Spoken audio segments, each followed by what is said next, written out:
Durrësi vijon të mbetet një nga qytetet me kërkesën më të lartë për blerjen e apartamenteve. Interesi për tregun imobiliar në qytetin bregdetar është rritur ndjeshëm vitet e fundit, jo vetëm nga vendasit, por edhe shtetasit e huaj që po e shohin Durrësin si një mundësi të mirë investimi dhe jetese.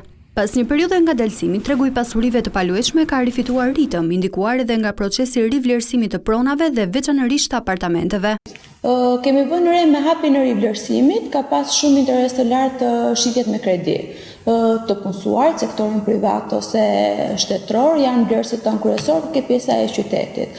Po shikojmë shumë pjesën e Bregdetit që shikohet si investim, qoftë nga vendasit për ta lënë me qira ose për ta punuar me booking Airbnb, po sigurisht edhe nga të huaj që vazhdojnë e preferojnë Bregdetin tonë. Sipas agjendëve të tregut, çmimet e apartamenteve pritet të vijojnë në rritjen edhe në muajt në vazhdim.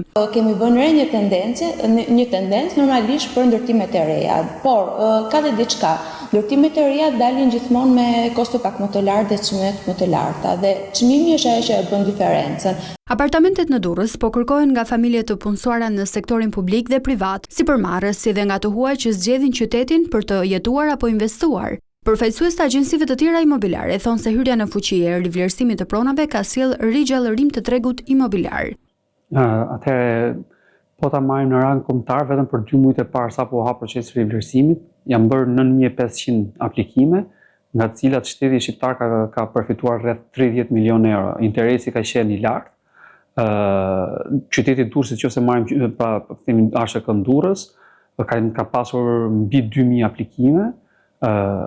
Ka dhënë patjetër një impuls tregut, sepse ishin shumë persona të cilët prisnin pikërisht për ato hap të rivlerësimit dhe të kishin mundësinë që ta vlerësonin pronën e tyre dhe të paguanin tatime për 5% dhe jo 15% sa ç'ishte përpara rivlerësimit.